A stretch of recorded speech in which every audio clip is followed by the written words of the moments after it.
Alléluia.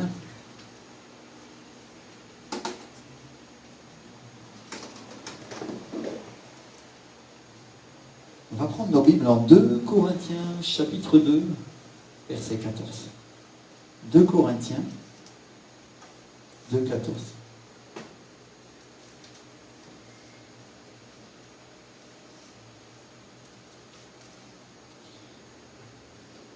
Grâce soit rendue à Dieu qui nous fait toujours triompher en Christ et qui répand par nous en tout lieu l'odeur de sa connaissance. Amen. Par qui est-ce que Christ répand l'odeur de sa connaissance? Christ. Comment? Christ.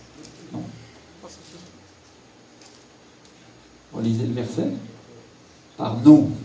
Alléluia. Par qui le Seigneur répand l'odeur de sa connaissance? Par nous. Ça veut dire qu'on n'a rien à faire? Non, au contraire, ça veut dire qu'on a à faire quelque chose, n'est-ce pas? Alléluia. Voilà où la religion intervient et voilà où l'Esprit du Seigneur montre la différence, n'est-ce pas? La religion pense qu'on n'a rien à faire, sauf assister à un culte le dimanche, se laisser conduire par la louange, quand elle n'est pas bonne, la critiquer, et après partir content, en mettant l'offrande la moins grosse possible. Ça, c'est la religion. L'Esprit du Seigneur, lui, nous conduit à chercher la face de Dieu, à obéir, à agir par le Saint-Esprit, à être violent pour arracher des bénédictions et à reconnaître Dieu dans toutes nos voies en offrant au Seigneur les plus grosses offrandes possibles, qu'elles soient d'adoration, d'argent et tout autre. Alléluia. Et à évangéliser nos prochains. Alléluia. C'est beaucoup plus dur. Mais ça, c'est la vérité. Amen. Alléluia.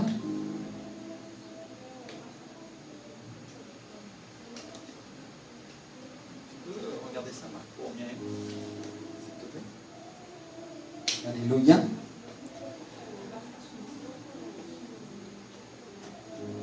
Donc le Seigneur nous amène à quoi? Qu'est-ce qu'il dit ce verset-là? Dieu nous amène à quoi? Il répand en tout lieu par nous l'odeur de sa connaissance. Et il nous amène à quoi? À la victoire. Le verset il dit, le mot triomphe. C'est plus qu'une victoire, non?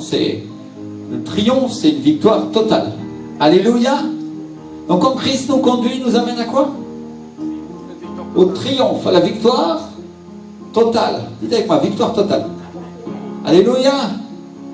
Non, mais l'esprit de conformisme dans l'église, lui, il veut autre chose. Il veut une petite victoire. Je veux être béni, mais je veux rien faire. Menteur, te dit le Seigneur. Non, victoire totale. Alléluia.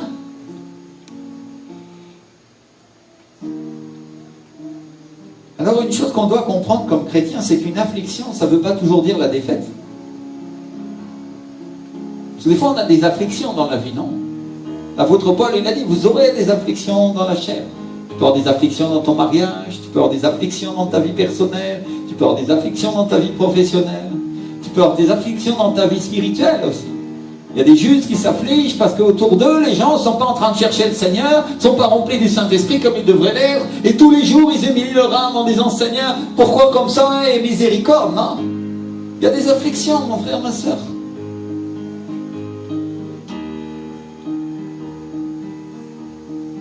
Mais Dieu nous dit qu'il nous emmène toujours en triomphe. Dites avec moi, en triomphe.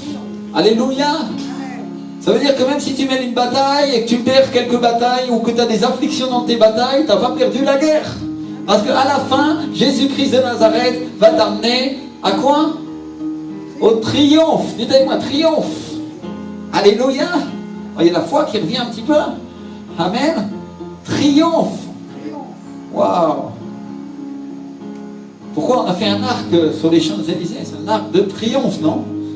Pourquoi les Romains ils faisaient un arc quand ils revenaient des batailles? Ça vient de Rome, ça. C'était un arc de triomphe. Triomphe, c'est une victoire glorieuse, totale contre notre ennemi. Amen. Alléluia. Certains prêchent par la religion, Christ a tout accompli, ce qui est la vérité, il a tout accompli. Mais pour ça, ils disent, nous n'irons pas à la bataille, nous ne ferons rien, et Dieu fera tout pour nous. Paresseux, te dit le Seigneur. Menteur. Parce que nous devons aller à la bataille. Si Dieu a fait de nous des soldats, il a fait de nous une armée, n'est-ce pas? Alléluia. Il a fait de nous ses serviteurs. Qu'est-ce que ça fait un serviteur? Ça fait quoi? Ça sert. N'est-ce pas que Dieu disait aux serviteurs qui ne servent pas, ouvriers paresseux et inutiles? Et il l'envoyait où ça? Dans les ténèbres du dehors. Oh, Seigneur. Mais Dieu laisse en tout lieu l'odeur de sa connaissance. Dites avec moi l'odeur. L'odeur de sa connaissance. Alléluia. C'est quoi la connaissance de l'Éternel? Est-ce que tous ceux qui disent Jésus est le Seigneur ont de la connaissance de Dieu? Loin de là. Ils ont une certaine connaissance. S'ils le disent de leur cœur et en vérité, alors le salut peut rentrer dans leur vie. Mais ils peuvent en avoir une connaissance intellectuelle. Nous parlons d'une connaissance spirituelle qui est accomplie par la mise en pratique de la parole de Dieu dans la vie, par le Saint-Esprit. Alléluia. On parlait l'autre fois d'un manteau qui venait sur nous, non? On parlait de la présence de Dieu qui nous envahissait et qui nous permettait d'accomplir ces choses. Mais l'être humain, lui, il a tendance à vouloir le contraire. Il veut tout rôti, tout cuit, sans rien faire. Ça, ce sont les œuvres de la chair. Jésus nous dit dans l'évangile, le vent souffle où il veut, et tu en entends le bruit, mais tu ne sais d'où il vient ni où il va. Il en est ainsi de tout homme qui est né de l'Esprit. 1 Jean chapitre 3, verset 8. Qu'est-ce qui se passe avec quelqu'un qui est né de l'Esprit? Il est comme le vent. On ne sait ni d'où il vient, ni où il va. Et c'est de ça que je vais vous parler aujourd'hui, c'est d'être conduit par le Saint-Esprit. Et ça ne peut pas se passer d'une autre manière. Parce que l'Église ne nous appartient pas. Elle appartient à aucun pasteur, à aucun apôtre, à aucune dénomination. Elle appartient à Dieu. Alléluia.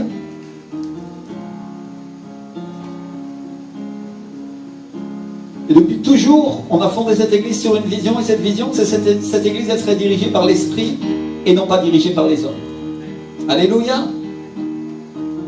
Parce que l'être humain, il veut rapidement toujours prendre le contrôle, non?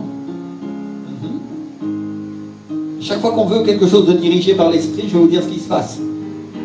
La chair, dans chacun des êtres humains qui composent l'église, essaye de prendre le contrôle tour à tour, et il y a une lutte très forte.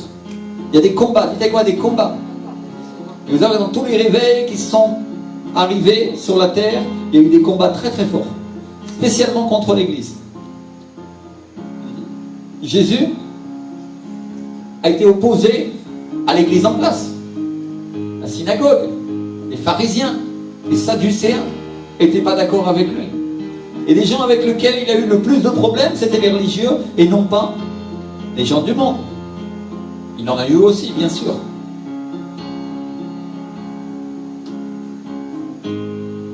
Donc on doit être conduit, non pas par la raison, non pas par les sentiments, mais on doit être conduit par l'Esprit du Seigneur. Amen. Quand on est conduit par l'Esprit, c'est quelque chose qui est au-delà des apparences. Et c'est là que nous sommes conduits en quoi? En triomphe. Dites-moi, en triomphe. Alléluia. C'est le Seigneur. Dans le livre d'Actes des Apôtres, on trouve la naissance de l'Église. Dites-moi, la naissance de l'Église. Jésus est venu à la croix, il a payé pour nos péchés, il a ressuscité, mais il est parti. Il est monté au ciel, il s'est assis à la droite du Père, il intercède pour nous. Et un jour, on sera assis au festin des noces de l'agneau. Alléluia, si on croit en Jésus. Dites-moi si je crois en Jésus. On va le voir face à face. Et alors qu'on ne l'a pas vu, on l'aime. Et on est devenu fou amoureux pour lui. On devrait l'être en tout cas. Celui qui n'est pas fou amoureux de Jésus, ça veut dire que son expérience de vie chrétienne est un échec. Il a raté quelque chose, il est passé à côté du Seigneur, parce que Dieu rend fou amoureux celui qu'il connaît. Alléluia. Il n'a pas encore complètement trouvé. Il a encore du travail.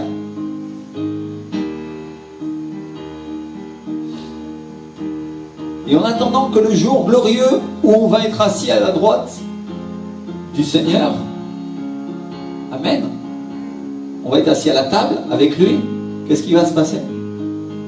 l'Esprit du Seigneur doit contrôler son Église.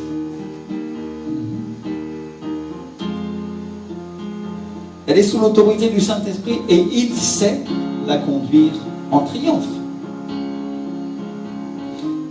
Dans le livre des apôtres, Actes des apôtres, au premier chapitre et au dernier chapitre, on parle du souffle du Saint-Esprit. On parle d'un peuple conduit par lui. En Actes chapitre 1, verset 2, la Bible nous dit que Jésus a été enlevé au ciel après avoir donné ses ordres par le Saint-Esprit aux apôtres qu'il avait choisis. Il a donné ses ordres par qui? Par le Saint-Esprit. Alléluia! Et je voudrais vous parler et vous montrer aujourd'hui ce que c'est qu'une église qui est conduite par l'Esprit. Une église qui est conduite par l'Esprit, elle reçoit des ordres et elle reçoit une conduite qui est donnée par le Saint-Esprit. Alléluia! On n'est pas en train de parler d'organisation humaine.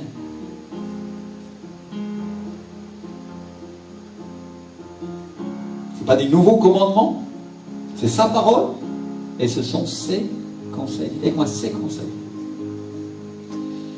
Et à moins que l'Esprit du Seigneur s'ouvre sur cette parole, pour nous ça va être seulement un logos, ce que je suis en train de dire aujourd'hui.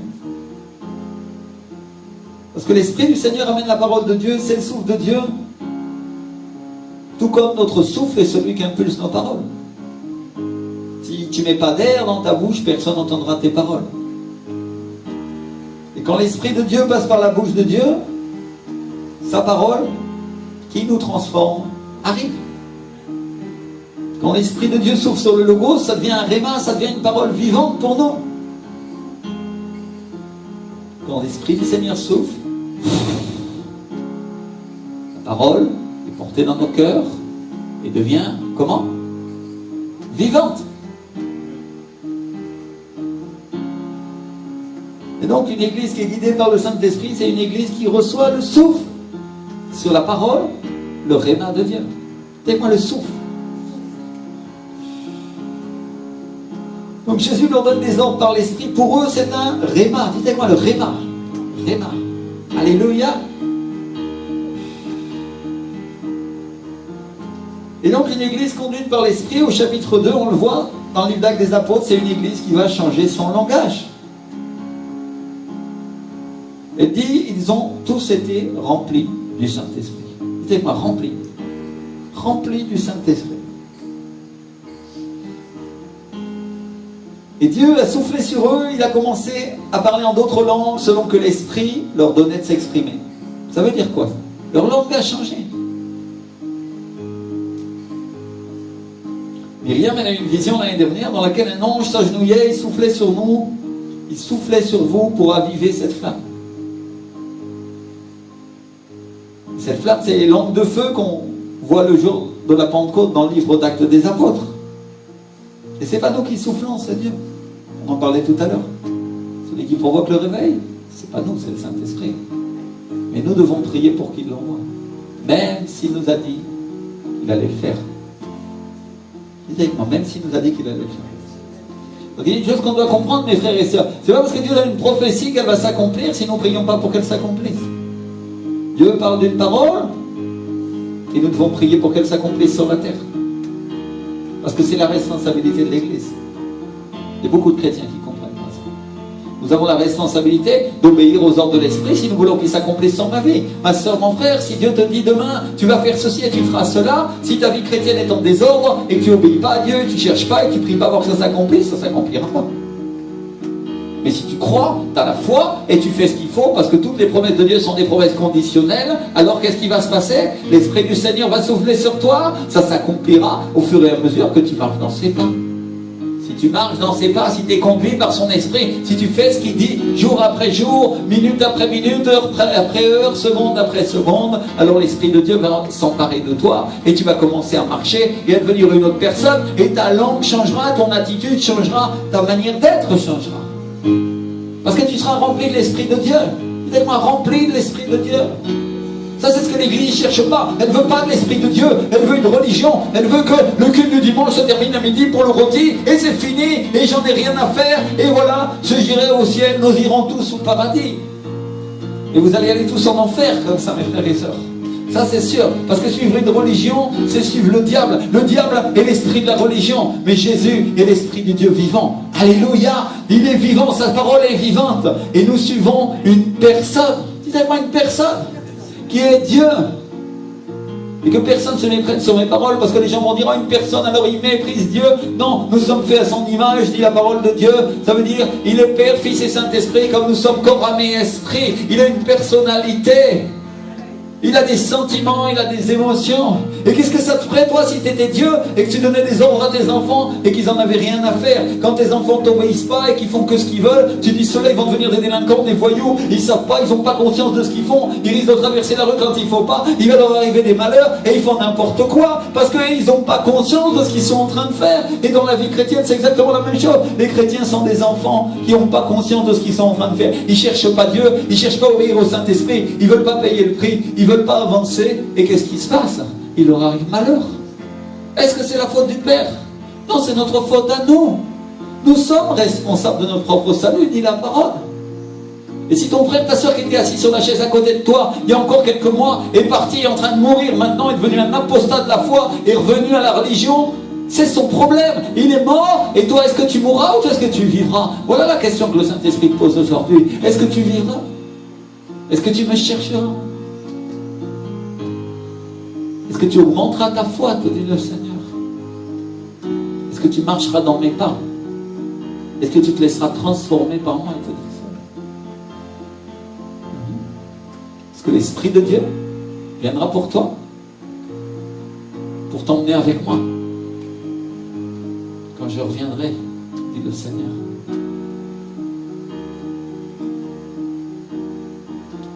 Cherche-moi pendant qu'il est temps. Cherchez-moi pendant qu'il est temps. Te dit le Seigneur. Merci Jésus.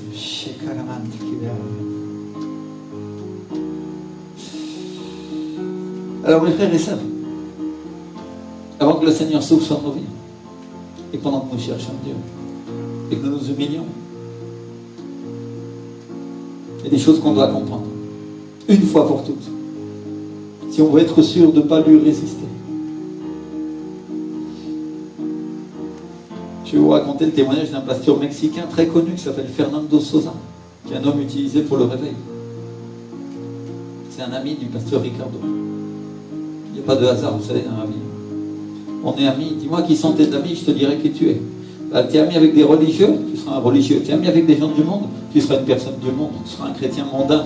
Tu seras une personne qui fera les choses du monde. Si tu es ami avec des gens spirituels, tu seras une personne spirituelle. Qui t'influence? Qui marche avec toi? Tout est influence dans la vie, bon et mauvais. Certains chrétiens pensent avec une pensée humaniste, tout le monde est bon, le monde est beau et joli. Humaniste, c'est un démon. Non, le monde n'est pas beau. Non, le monde n'est pas joli. S'il n'est pas sous la création et l'autorité du Seigneur. Au contraire, il est perdu. Et tout ce qu'il y a dans son cœur est mauvais. Celui qui est capable de reconnaître ça et dire, je suis cette nature déchue, mais Jésus m'a racheté et je veux, et j'ai besoin de me laisser transformer par lui. Celui-là est sauvé parce qu'il va avancer de gloire en gloire, de victoire en victoire, conduit par l'Esprit de gloire. Amen. Donc le pasteur Sosa, il reçoit le baptême du Saint-Esprit à une époque où personne parlait en langue dans l'église. Dans l'église, tout était sermon bien réglé, tout était... tout ce que la plupart des gens cherchent, n'est-ce pas? Ici dans notre pays. Tristement. Et dans la dénomination où il avait grandi, en tout cas, personne ne parlait en langue. Ce n'était pas vraiment admis. Mais le Saint-Esprit le baptise, parce qu'il cherche Dieu. Dis-moi, il cherche Dieu.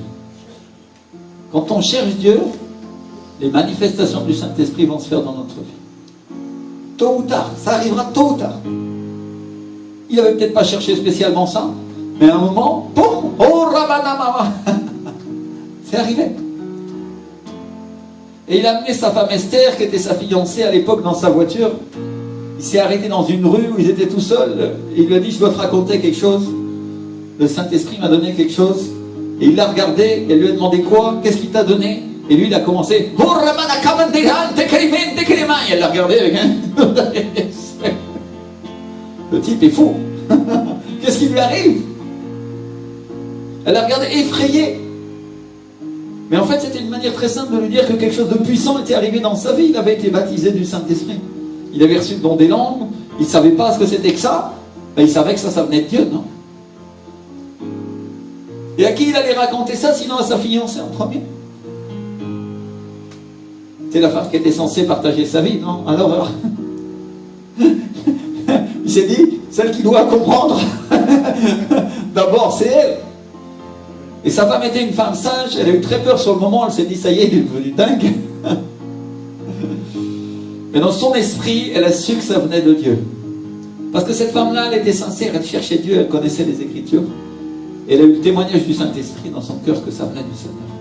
Alléluia. Parce que nous, aujourd'hui, nous connaissons, nous admettons tous comme le don des langues, et que même la plupart des églises que j'appelle, entre guillemets, religieuses, parce qu'elles le sont en partie, admettent aussi. Ce sont des gens sauvés. Ce sont des gens qui aussi ont vécu ça. Mais ils se sont arrêtés là.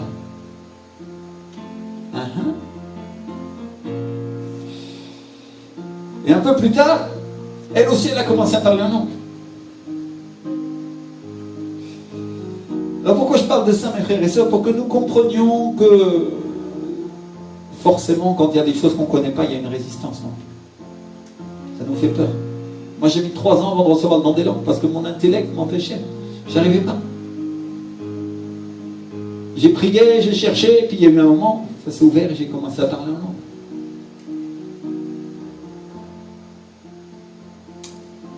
Dans son livre sur le réveil de Azusa Street, qui a eu lieu autour de 1904-1906 à San Francisco, aux États-Unis, il y a un pasteur journaliste qui s'appelait Frank Bartleman.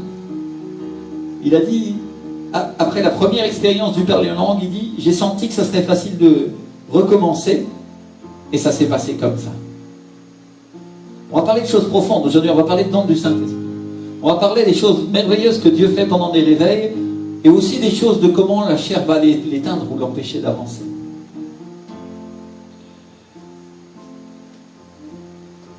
Et il dit, j'ai appris aussi à chanter dans l'esprit. J'ai jamais été chanteur, je ne savais rien de la musique.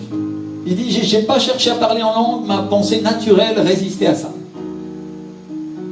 À cette idée. C'est des mots qu'il emploie dans son livre. Et il dit aussi, ces phénomènes violent nécessairement la raison humaine. Ils signifient un abandon de cette faculté durant ce temps-là. Et généralement, c'est le dernier endroit que l'être humain cède.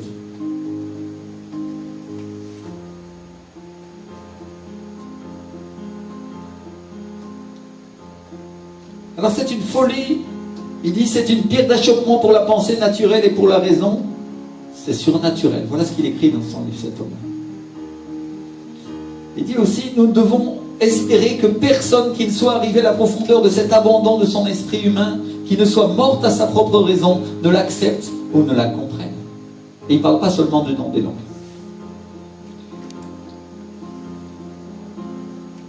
Et il dit la chose suivante qui certainement va nous aider à comprendre. Il dit, la raison naturelle doit se soumettre dans cette expérience. Dites avec moi, doit se soumettre.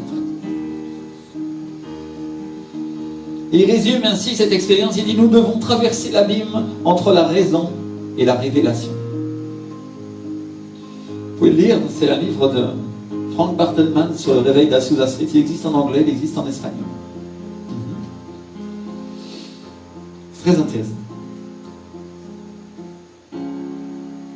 Et dans ce livre qui raconte l'expérience d'un réveil dans la société contemporaine américaine au début du XXe siècle, le frère Bartleman, il décrit comment Dieu l'a soumis à un changement au travers duquel il a dû renoncer à tout ce qu'il savait de Dieu ou tout ce qu'il croyait savoir.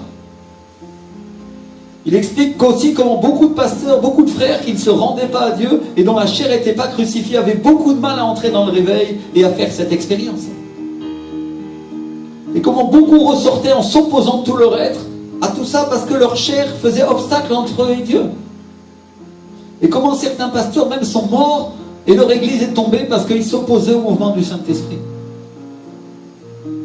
Ce que j'essaie de vous partager, mes frères et sœurs, c'est que la chair et le sang ne peuvent pas hériter des richesses de Dieu.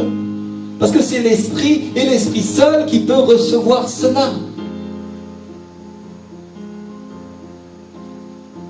La Bible nous dit clairement dans le livre de Corinthiens, l'apôtre Paul nous parle, il nous dit la corruption n'hérite pas l'incorruptibilité. Celui qui a des oreilles pour comprendre, comprenne la parole de Dieu.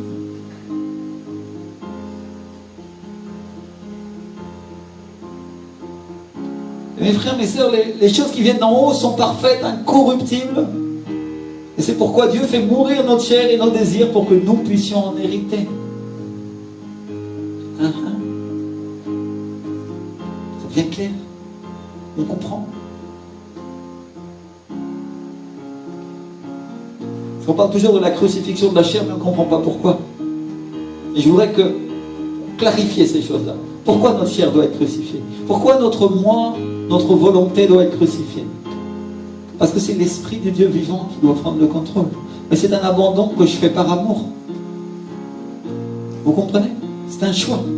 Parce que je sais que Dieu est meilleur que moi et que tout ce qui vient de lui est bon. Alors je laisse mourir tout ce qu'il y a de mauvais en moi. Parce que je reconnais qu'il m'a révélé qu'en moi, il n'y a que des ténèbres. Pour que l'Esprit du Dieu vivant amène la lumière sur tout mon être. Alléluia! C'est un choix. Choix d'action. Oui, ça fait souffrir. Mais ça vaut la peine. Bien sûr que ça vaut la peine.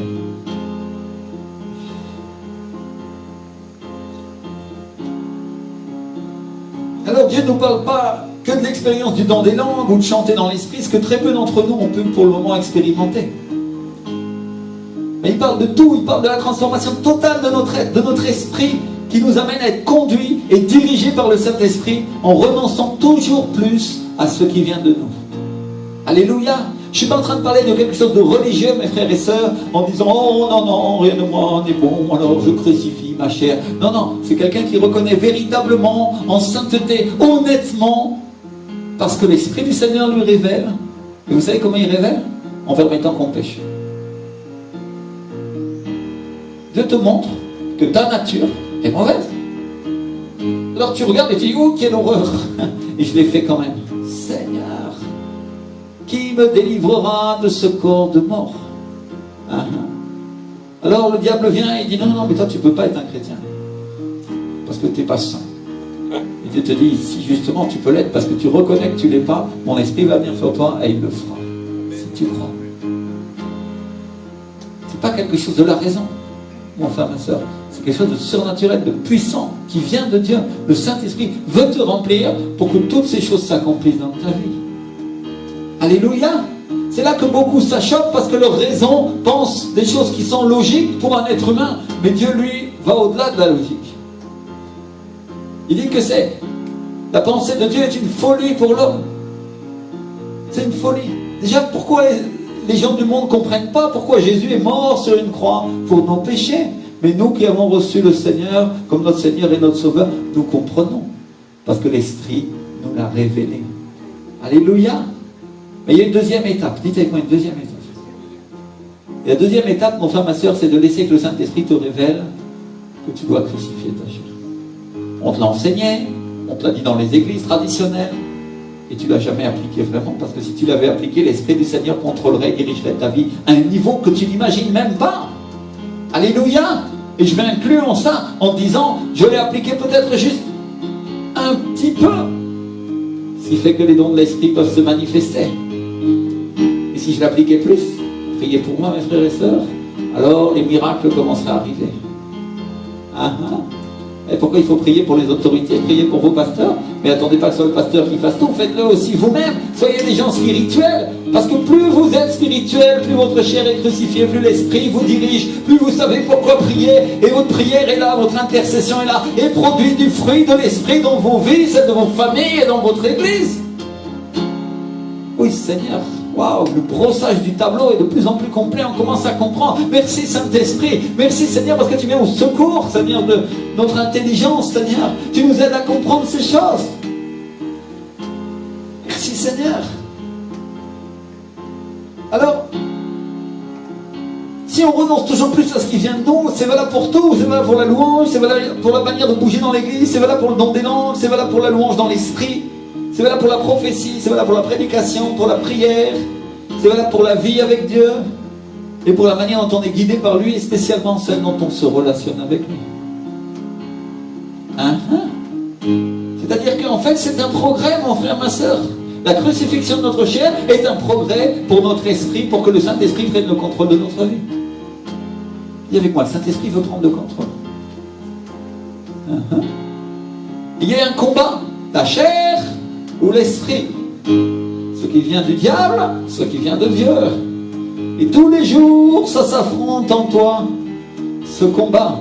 C'est un petit peu, vous savez, là, comme le problème de la conscience, non? Avec vous avez déjà vu ces dessins animés, on voit le petit ange gentil avec l'auréole et puis le méchant, non?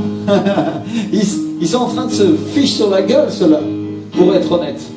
Pour t'influencer, pour le bien ou pour le mal. Et toi, tu décides. Tu as un pouvoir de décision.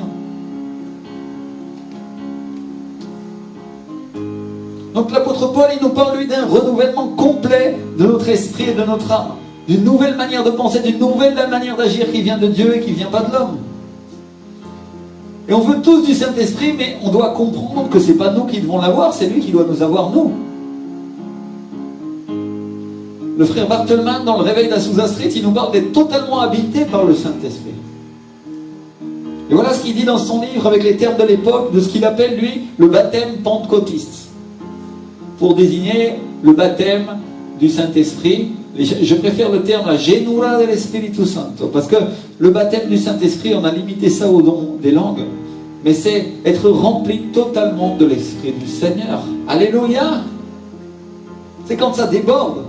Donc quand il dit le baptême pentecôtiste signifie un total abandon de soi. Dites avec moi, total abandon. J'ai dit qu'on allait aller plus loin, on allait aller plus haut aujourd'hui, on allait chercher plus profondément dans l'Esprit du Seigneur. Total abandon de soi, du moi, de ma personne. Moi je veux, il n'y en a plus. C'est ça qu'il est en train de dire. Il dit être possédé par le Saint-Esprit avec un esprit d'obéissance instantanée. Dites avec moi, instantanée. Oh Seigneur, mon frère, ma soeur, quand le Saint-Esprit vit en toi et que tu lui obéis sans même réfléchir, c'est de ça que Dieu est en train de parler, parce que tu lui as laissé la place, parce que ton moi ne s'oppose plus à sa personne. Quand il te pousse, il te guide et il te conduit à faire quelque chose, tu le fais naturellement, tu cours pour le faire parce que l'Esprit te guide et te conduit. Alléluia, tu lui as laissé les commandes. Beaucoup d'entre nous ont dit prends les commandes Saint-Esprit et dans la seconde qui suit, on les reprend. C'est notre chair. Tant que Dieu ne nous a pas traités dans beaucoup de domaines de la vie et qu'on n'a pas un peu souffert, la vérité, c'est qu'on reprendra au moins une partie des commandes. C'est pas grave si tu reprends une partie des commandes, ce qui compte c'est que tu laisses l'Esprit du Seigneur gagner du terrain dans ta vie. Peu importe si ça prend du temps, mais tu vas y arriver. Alléluia. En réalité, tu peux y arriver en 2 mois ou tu peux y arriver en 20 ans. Ça dépend comment toi, tu laisses faire le Saint-Esprit en toi. C'est simple. Et il dit, depuis des années, je connaissais beaucoup de la puissance de Dieu pour servir. Et c'était un homme qui servait, c'est un homme qui prêchait, c'est un homme qui évangélisait dans la rue. C'était déjà un ministre de Dieu et un pasteur accompli. Mon frère, ma soeur. Et il dit ça. Maintenant, je me rendais compte qu'il y avait en moi une nouvelle sensibilité à l'esprit. Dites avec moi, nouvelle sensibilité. Tu vas être plus sensible au Saint-Esprit. Dieu va te parler plus clairement pour faire l'œuvre du Seigneur. Alléluia. Une reddition qui rendait possible le fait que Dieu me possède et œuvre de nouvelles manières et par le moyen de nouveaux canaux et avec des résultats beaucoup plus puissants et directs. Dites avec moi, résultats plus puissants. Résultats directs. Des nouveaux canaux. Une nouvelle manière dans laquelle l'Esprit du Seigneur me guidait. On parle d'un homme de Dieu. On parle de quelqu'un qui connaissait Dieu. On parle de quelqu'un qui connaissait même la puissance de Dieu parce qu'il avait sûrement vu des guérisons déjà. Imaginez-vous. Et il dit, je vois une nouvelle manière à travers cette reddition pour que le Saint-Esprit me conduise. Avec un résultat plus puissant et plus direct. Alléluia. Vous savez ce que ça veut dire ça? Reddition au Saint-Esprit égale onction derrière. C'est ça que ça veut dire. L'onction va commencer à prendre le contrôle dans ta vie. La présence du Saint-Esprit va venir et les démons vont être chassés beaucoup plus vite. Quand moi je mets quelques minutes ici à mettre dehors un démon, mon père spirituel vient, il tient juste à côté, il lui dit dehors et c'est fini. Pourquoi? Il est plus rendu que moi au Saint-Esprit. C'est simple. Et maintenant j'ai une question à te poser. Et toi? Et toi? Dieu veut faire la même chose avec toi ou plus? Tu as un don, tu as un talent spécial, tu es appelé à servir Dieu dans l'église. Et toi? Si on regarde toujours les autres, non. Mais la question c'est non. Seigneur, qu'est-ce que j'ai atteint? Est-ce que j'ai obtenu? Tu peux obtenir. Dieu veut te le donner. Et donc on devient obéissant à Dieu et il fait au travers de nous des choses qu'il n'aurait pas pu faire auparavant. Si on lui rend notre volonté, si on accepte qu'il œuvre au-delà de notre conscience. Dites avec moi, au-delà de ma conscience. C'est pas évident pour un être humain de faire ça. Puisque l'être humain est son propre Dieu quand il ne connaît pas Jésus. Il se dirige, il se conduit par ce qu'il voit, par ce qu'il sent et par ce qu'il touche. Et même une fois qu'il est sauvé, encore son ancienne nature perdue et dans la chute, qui peut l'emmener jusqu'en enfer, continue à le guider à travers ses sens et ses motivations mauvaises. Et tant qu'il n'a pas reconnu que toute sa nature ancienne est mauvaise et pécheresse, l'Esprit du Seigneur ne peut pas le guider comme il voudrait le guider. Il est sauvé. Oui, il est sauvé parce qu'il croit en Jésus, n'est-ce pas? Mais il n'expérimente pas les puissances à venir. C'est pas puissance à venir. Dieu veut donner ça à l'Église. C'est le minimum qu'il veut donner dans l'Église. C'est que chacun d'entre nous ait des dons et des talents pour expérimenter ces choses-là. Ça demande un abandon de soi, ça demande une crucifixion. Il y a tous les niveaux ce matin. Et les anciens, Dieu veut que vous alliez plus loin. Et ce n'est pas une question d'âge. Ceux qui savent plus, on leur demande plus. Donc Dieu nous donne des langues pour nous montrer la manière dont il travaille, au-delà de la volonté, dont il travaille d'esprit à esprit. Dites-moi d'esprit à esprit. Du Saint-Esprit à notre esprit. Du Saint-Esprit à l'esprit de Marc, à l'esprit de Gina, à l'esprit de Pierre. À notre esprit. De l'esprit de Dieu à l'esprit de l'homme. Quand l'Esprit du Seigneur conduit son Église, on a une Église qui a un nouveau langage. Elle a une nouvelle manière de bouger, elle parle, mais quand elle parle, c'est plus un langage terrestre, c'est un langage céleste. Et je ne parle pas que du parler en langue. Bien sûr, nous parlerons les langues des anges. Certes. Mais c'est une Église qui parle en esprit, c'est une Église qui prie en esprit, c'est une Église qui agit et qui loue par l'esprit. Et qui joue par l'esprit. Une Église qui évangélise par l'esprit. Attention qu'on s'entende bien. Moi j'évangélise par l'esprit dans ma maison. Mon frère, ma soeur, si tu évangélises par l'esprit, ça veut dire que tu as prié et après tu sors pour parler aux gens. Ça c'est spirituel. Alléluia. Ça c'est spirituel.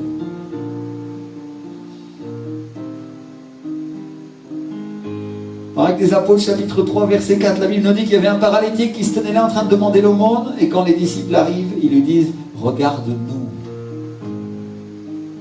Pourquoi? Parce que quand on est conduit par l'Esprit, notre aspect change, notre apparence change, on n'est plus jamais la même personne. Mon frère, ma soeur, quand on est conduit par l'Esprit, on n'est plus pareil. Et même si c'est ton frère, ton voisin, ton neveu, tu dis dans cette famille, on est tous pareils, on se connaît. Et lui, il est devenu notre personne. Et si tu es véritablement honnête, tu peux dire cette personne-là, je la connais plus. C'est plus la même personne. Elle a changé complètement.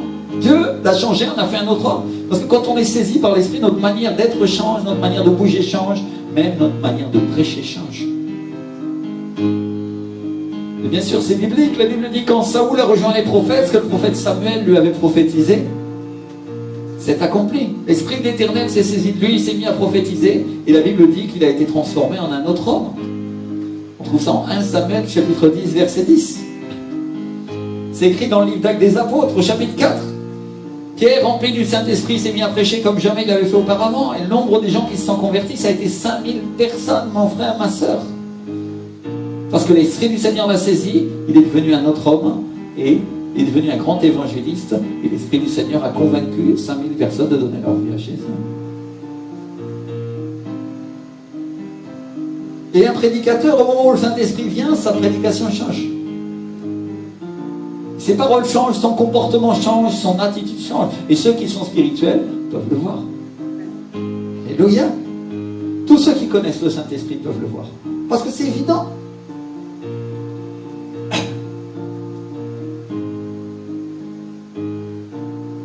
Combien de ministères ont changé, combien d'églises ont changé leur vie? Et ce qui était avant pour eux une défaite, Dieu l'a changé en quoi? En victoire. Alléluia. Merci Seigneur. En Actes chapitre 5 verset 32, la Bible nous dit: nous sommes témoins de ces choses, de même que le Saint-Esprit que Dieu a donné à ceux qui quoi? À ceux qui lui obéissent. Donc on a un nouveau compagnon. Dieu nous est donné, si on obéit à Dieu nous est donné, oui. L'Esprit du Seigneur, absolument, nous est donné si on obéit à Dieu. Donc c'est quoi la clé pour être rempli du Saint-Esprit? L'obéissance. Mon frère, ma soeur, quand mon corps, mon cœur s'est amené à obéir plus à Dieu, ça aussi c'est une crucifixion de la chair.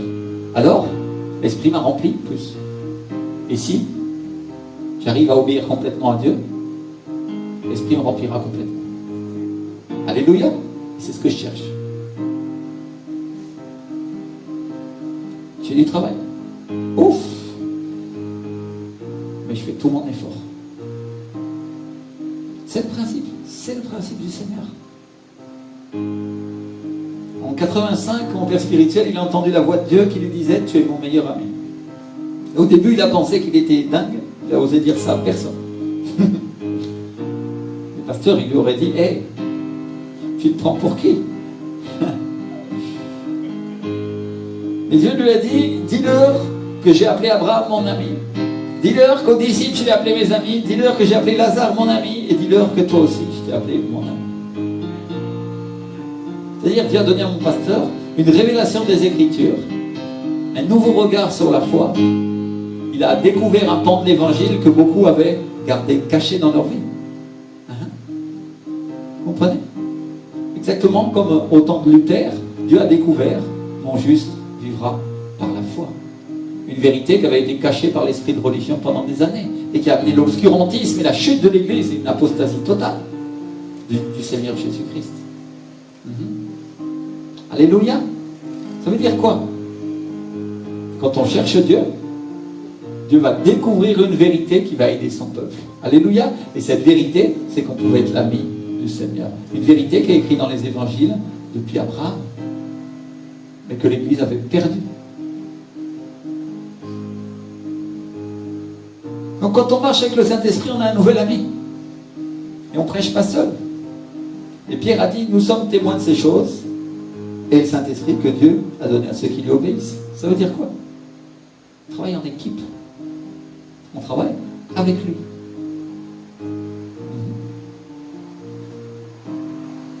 Quand je me tiens pour prêcher, Dieu m'est témoin, je ne suis pas tout seul. L'Esprit du Seigneur s'empare de moi et il vous apporte une parole fraîche. Alléluia. Et il vous parle, et il est avec vous, et il vous révèle des vérités de l'Évangile dont vous avez besoin pour avancer dans votre vie chrétienne. On travaille avec lui. Merci Seigneur. Et c'est lui qui fait, c'est lui qui dirige le service. Donc quand on est dirigé par l'Esprit, il vient quelque chose de plus. Au chapitre 6, la Bible dit: le Saint-Esprit est venu sur eux. Alléluia. Il est venu. Et à un moment donné, ils ont eu des problèmes avec les veuves, avec la répartition des pains. Ils ont dit: cherchez des gens remplis du Saint-Esprit. Pour servir aux tables, ils ont choisi 7 diacres. Au milieu d'eux, il y avait Étienne, il y avait Philippe. Ils leur ont imposé des mains. Et qu'est-ce qui s'est passé? Le Saint-Esprit est venu sur eux. Alléluia. Ça veut dire quoi ça aussi, mon frère, ma soeur? Que quand le Saint-Esprit vient, il va changer ta position. Si tu as crucifié ton moi, ton je, ta manière de penser, de contrôler, de conduire ta vie, l'Esprit du Seigneur va souffler sur ta vie et il changera ta position. Et tu passeras de quelqu'un qui était assis là à quelqu'un qui va servir Dieu avec puissance et dans l'obéissance. Alléluia. Je dis bien avec puissance. Je ne parle pas seulement d'un service matériel, je parle d'un service spirituel, parce que le Saint-Esprit a commencé à utiliser Étienne. Alléluia. Et il est devenu un évangéliste ensuite. Vous avez vu que la première condition pour servir le Seigneur dans l'église primitive, c'était quoi? Être rempli du Saint-Esprit.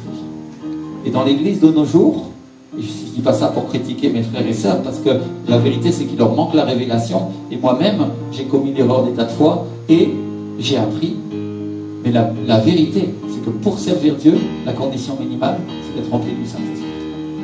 On ne peut pas servir Dieu sans ça. On va faire des choses, mais on ne les fera pas comme Dieu le fait. Vous comprenez pourquoi? C'était la condition minimale pour servir le Seigneur. Donc Dieu veut que nous soyons tous remplis du Saint-Esprit. Non pas pour disqualifier les gens, mais pour les qualifier et que leur service soit un service de l'Esprit. Disez avec moi, de l'Esprit. Alléluia. Merci Seigneur. Malheureusement, cette vérité est restée cachée à beaucoup de pasteurs, à beaucoup de serviteurs en France. Ils n'ont pas expérimenté eux-mêmes d'être remplis de l'Esprit, ou très peu. Ils n'obéissent pas eux-mêmes au Saint-Esprit. Et forcément, ils ne peuvent pas recevoir cette révélation-là. Et donc, ils commettent les mêmes erreurs que moi j'ai commis quand je savais. Et ça crée du dégât. Et on a une église tiède, avec des gens qui commettent des erreurs parce qu'ils ne sont pas affermis dans la présence de Dieu, ils ne sont pas obéissants au Saint-Esprit, et forcément l'église va aller dans la direction de l'homme et non pas dans la direction de Dieu, puisque les personnes qui la servent et qui sont au service dans l'église sont des personnes qui ont la direction de l'homme dans leur vie en premier avant d'avoir la direction de Dieu. C'est logique, mon frère, ma soeur. Je me suis fait comprendre, vous l'avez capté? Vous avez compris ça? Que si nous avons la direction de Dieu dans notre vie en premier, et c'est pas seulement d'être sauvé et d'accepter Jésus, parce que oui, tu as une certaine direction de Dieu, mais on parle de la direction plus complète, la plus grande possible, pour servir Dieu. Vous comprenez la différence entre un conducteur novice, quelqu'un qui est débutant, et quelqu'un qui conduit depuis 130 ans? Abraham, peut-être qu'il aurait pu, non, s'il avait une voiture. Il a vécu 900 ans. Alléluia, non? Aujourd'hui, au maximum, on peut avoir 50 ou 60 ans d'expérience. Peut-être plus, non? Si on est en bonne forme. Merci Seigneur. Mais on devient ensuite un bon pilote. Ça veut dire quoi? Que Dieu veut qu'on apprenne à piloter d'abord notre vie, en laissant le pilote du Saint-Esprit prendre le contrôle de notre vie, en mourant volontairement à nous-mêmes pour que ce soit lui qui nous dirige. Et l'Église, à plus forte raison, doit respecter l'ordre de Dieu. C'est pour ça que je dis toujours que ce n'est pas moi qui nomme les ministères et les personnes. Je vais vous dire une chose qui s'est passée ici.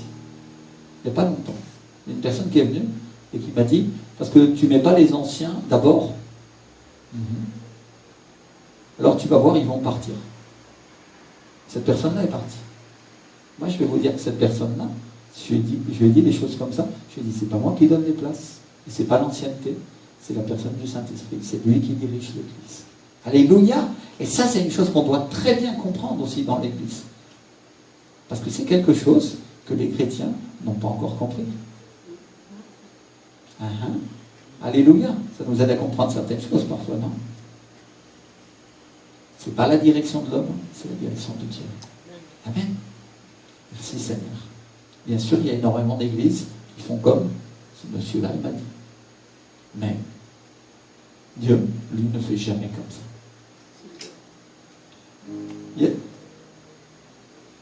Une chose qu'on doit comprendre, c'est que Dieu nous change de position. Au moment où il nous remplit de l'Esprit, quand on reçoit une impartition de l'Esprit, je crois que ça se dit en français, impartition. L'Esprit se déverse sur toi, il change ta personne, il change ta volonté, parce que tu lui as dit oui. Lui, il ne t'oblige pas. Le diable, il va t'obliger, mais Dieu, jamais. Parce que toi-même, tu lui dis oui, tu reconnais, et tu dis j'ai besoin de toi, tu es meilleur que moi, Seigneur.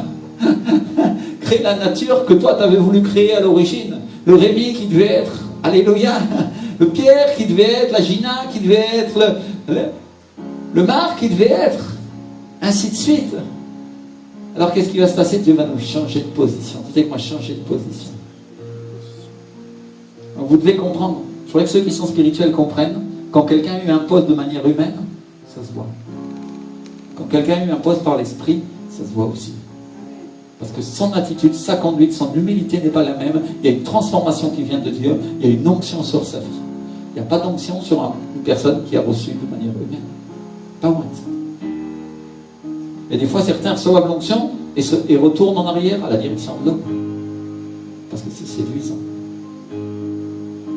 Je vais être reconnu par les hommes.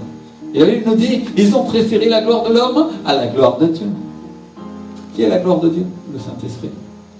Mon frère, ma soeur, il y en a qui préfèrent être dans des dominations, être admirés par les hommes, être dans des églises pleines, où les hommes les admirent, parce que ça leur plaît plus que la gloire de Dieu. Et gloire à Dieu, je préfère la gloire de Dieu, et soit toujours comme ça pour ma vie. Seigneur, aide-moi au nom de Jésus. Vraiment, humblement, je veux demander au Seigneur ça. Soit toujours comme ça. Et je voudrais que ce soit comme ça pour chaque membre de l'Église, que nous préférions la gloire de Dieu plutôt que la gloire de nous. Qu'on préfère le Saint-Esprit plutôt que ce que les gens pensent de nous. Qu'on préfère le Saint-Esprit plutôt que la direction que nous veut amener ou la pensée qu'on a. Parce que jamais ça nous conduira en victoire. Ce qui nous conduira en victoire, c'est la personne du Saint-Esprit. Il est le Seigneur. Alléluia.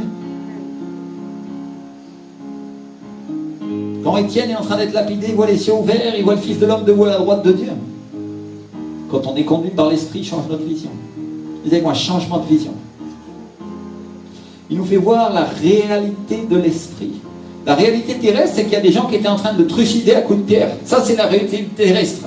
Et sûrement des chrétiens religieux qui auraient été assis à côté d'Étienne, le Seigneur certainement n'était pas avec lui parce qu'il a permis qu'il soit tué. Réalité de la terre, réalité du ciel, Étienne, vous voyez les cieux ouverts et le Fils de l'homme debout à la droite de Dieu qui se préparait à l'accueillir, et aussi sûrement on peut dire, là ça c'est moi qui l'ajoute, peut-être à juger la terre, je fais une supposition. Il avait cette révélation. Parce que pour qu'il puisse prier en disant Seigneur ne leur impute pas ce péché, ça veut dire que sûrement il voyait Jésus qui allait les juger et quelle mort ils allaient avoir ces gens-là. Et lui alors que même quand on était en train de tuer son corps, sa volonté n'était pas dirigée sur sa chair, mais sur les choses de l'esprit. Ce qui comptait plus pour Dieu, c'était la vie de ceux qui étaient en train de le tuer, au point qu'il a poussé par l'esprit Étienne à intercéder pour eux. Quand ton moi est mort, l'Esprit du Seigneur prend le contrôle et tu deviens comme Jésus. Alléluia. Il y en a qui veulent faire religieusement. Tu sais, moi, je prie pour les autres, je ne prie pas pour moi. On voit très bien une personne qui prie pour les autres de son cœur et par l'Esprit, et une personne qui le fait pour la forme, pour la gloire de l'homme.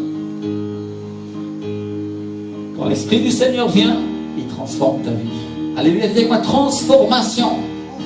On parle des choses très profondes, on parle de choses qui ne sont pas tellement enseignées. Et que le Seigneur permette que ce soit très enseigné en France. Je le déclare au nom de Jésus. Que ceux qui écoutent cette vidéo reçoivent, soient remplis du Saint-Esprit. Et la connaissance, sachent et cherchent aussi à être dirigés par l'Esprit. Non pas là où tous les chrétiens disent je suis dirigé par l'Esprit parce qu'ils le sont qu'en partie, puisqu'ils sont dirigés, oui, pour la connaissance de Jésus, mais ils se sont arrêtés à cette unique révélation.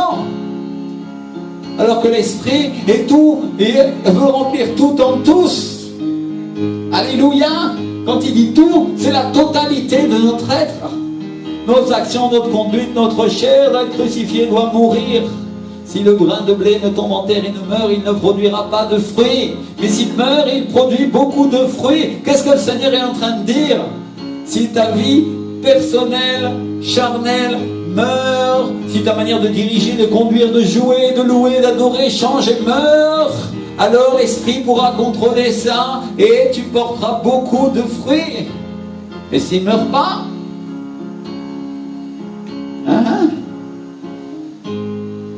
merci Seigneur. Donc quoi, il y en a qui sont en train de voir des mauvaises nouvelles, il y en a d'autres qui voient des bonnes nouvelles. Et certains voyaient la mauvaise nouvelle, Étienne a été tué. Sûrement, ce n'était pas un bon serviteur de Dieu. Dieu n'était pas avec lui. Ça, c'est les religieux, ils auraient pensé ça. D'ailleurs, on a eu raison de le lapider. Ils auraient même ajouté, n'est-ce pas? Mais d'autres à côté voyaient des bonnes nouvelles. Je vois le Fils de l'homme debout à la droite de Dieu. Mon frère, ma soeur, pendant que beaucoup voient des mauvaises nouvelles pour votre vie ou pour la nôtre, nous pouvons voir des bonnes nouvelles par l'Esprit du Seigneur. De ce que Dieu va amener le réveil au travers de nous. Et que la France va être changée. Alléluia. Alors que les attentats sont en train de sauter, celui qui est spirituel peut voir que le cœur des Français va se repentir. Va changer. Va être transformé. Va être renouvelé. Il va chercher Dieu. Alléluia. Celui qui regarde dans l'esprit. Merci Seigneur. Gloire à Dieu.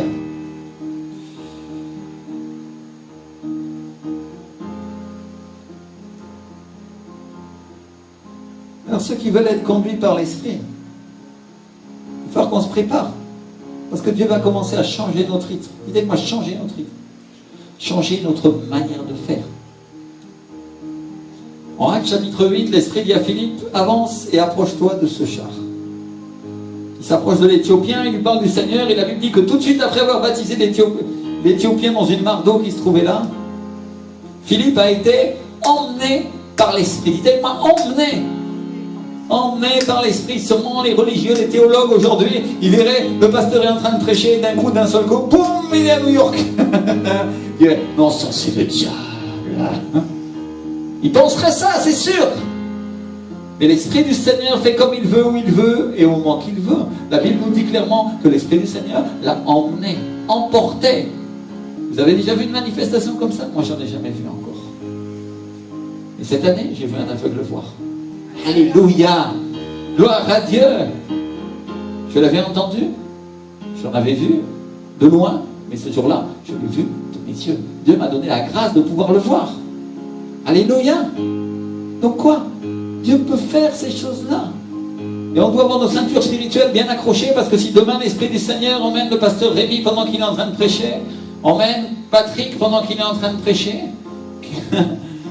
qu'est-ce que vous allez dire? Est-ce que vous aurez peur? Que la crainte de Dieu soit dans vos cœurs, oui.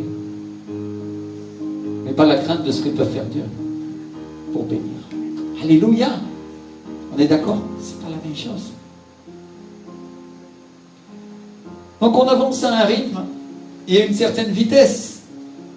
Philippe, il a été emmené par l'Esprit, il s'est trouvé dans une autre ville qui s'appelait Azote. Poum! Il avait autre chose à faire. Il fait gagner du temps. Et Dieu donne plus de vitesse à Élie qu'au char du roi Achab, si on parle d'une autre histoire de l'Ancien Testament. Et Dieu donne plus de vitesse à ta vie, à ton ministère, qu'aux ennemis qui te poursuivent. Alléluia! Parce que c'est biblique, il y a une accélération qui vient de Dieu en ce moment. Dieu va commencer à accélérer la vie des chrétiens, ceux qui sont spirituels et qui cherchent sa face. Mon frère, ma soeur, dans le réveil d'Azusa Street, vous allez voir que la plupart des gens qui étaient dans l'église, c'était des gens qui cherchaient sincèrement Dieu. Que c'était une ambiance insupportable pour celui qui était charnel. Ils ne supportaient pas. Ils s'en allaient. Alors, je ne dis pas que tous les réveils sont pareils. On en a parlé tout à l'heure avec mon frère Claude et ma soeur Marlène. Parce que chaque réveil est différent. Et je crois qu'il y a des caractéristiques qui se ressemblent. Parce que je me suis rendu compte que souvent dans notre église, quand il y avait beaucoup de gens charnels, ils n'arrivaient pas à tenir et ils ne restaient pas longtemps. Mais Dieu va monter le niveau, mon frère, ma soeur. Ça veut dire que nous devons être plus spirituels. Dis avec moi, plus spirituel. Dis à ton voisin, à ta voisine, tu vas devoir être plus spirituel.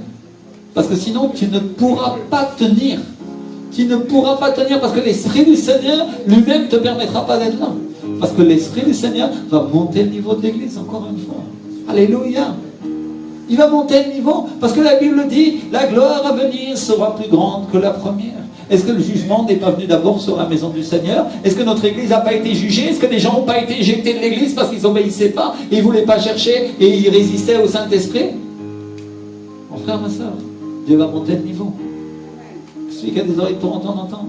Ça veut dire que celui qui va s'asseoir ici va être beaucoup plus spirituel. Celui qui était assis depuis longtemps deviendra encore plus. Celui qui viendra commencera à un niveau plus élevé que ce que nous avons commencé encore auparavant. Alléluia! Merci Seigneur, parce qu'il y a une accélération, parce que c'est les derniers temps. Dieu veut changer l'église, Dieu veut transformer son église. Dieu ne veut pas que nous soyons dans les faits petits commencements, mais il veut que nous soyons dans des choses des derniers temps beaucoup plus fortes, beaucoup plus puissantes, qu'il y ait une connaissance de Dieu dans l'église. Alléluia! Et que nous ne soyons pas encore avec les misères du passé. Oh, je lève des serviteurs qui ne sont pas loin par l'Esprit, parce que je suis encore un enfant et je n'ai pas encore compris que c'est l'Esprit du Seigneur qui guide et qui conduit l'Église. Parce que j'en avais pas la révélation, jusqu'à il y a quelques années. Et il a fallu pas mal de déboires dans ma vie pour que je l'apprenne. Alors d'un enfant, je suis devenu un peu plus grand. Alléluia! Est-ce que tu veux rester un enfant toute ta vie? Ou est-ce que tu veux grandir encore? Ça veut dire qu'il y aura des épreuves. Il y aura des épreuves, il y aura des difficultés. Mais tu les supereras par l'Esprit du Seigneur.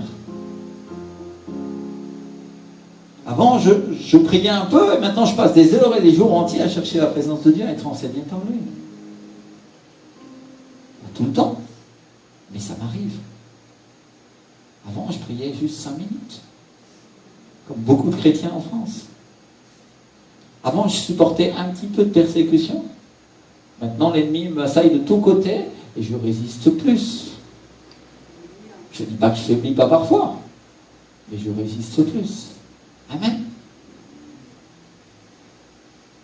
Maintenant, je m'appuie sur lui. Et quand j'ai plus de force, quand je crois que tout est fini, le Saint-Esprit vient et il m'aide. Alléluia. Est-ce que ça, c'est pas un témoignage de ce que nous devons faire dans le Seigneur? Avant, j'avais un ministère où j'exposais seulement la parole, mais maintenant, quand on prie, les démons sont chassés. Maintenant, le Saint-Esprit prend le contrôle de la réunion. Maintenant, il y a eu des guérisons, et les chrétiens sont restaurés, les gens sont ministrés, l'onction a coulé. Alléluia. Quand nous cherchons la face du Seigneur, il y a un progrès. Vous avez moi un progrès. Il doit y avoir un progrès dans notre vie chrétienne. Avant, on était occupé avec nos propres affaires, nos travails, nos priorités étaient différentes. Mais le Saint-Esprit a soufflé, on s'occupe aujourd'hui en priorité de ses affaires. Moi, en tout cas, c'est ce que j'essaye de faire. Donc, il change le rythme de l'Église, il change nos priorités, il change la manière de vivre notre vie. Et quand on avance poussé par le Saint-Esprit, quand l'Esprit du Seigneur souffle sur nous, on ne marche pas dans la crainte des hommes, on marche dans la crainte de Dieu. Je n'aurais pas été capable de faire ce que je fais aujourd'hui si l'Esprit du Seigneur ne m'avait pas poussé à le faire. Avant, j'aurais cédé aux frères et sœurs parce que je pensais qu'il fallait qu'on garde l'unité, il fallait qu'on sauve les gens. Et aujourd'hui, l'Esprit du Seigneur me montre que non. Que l'unité, c'est lui qui la garde, mais l'unité de l'Esprit, et que celui qui s'oppose à son Esprit sera jugé et condamné.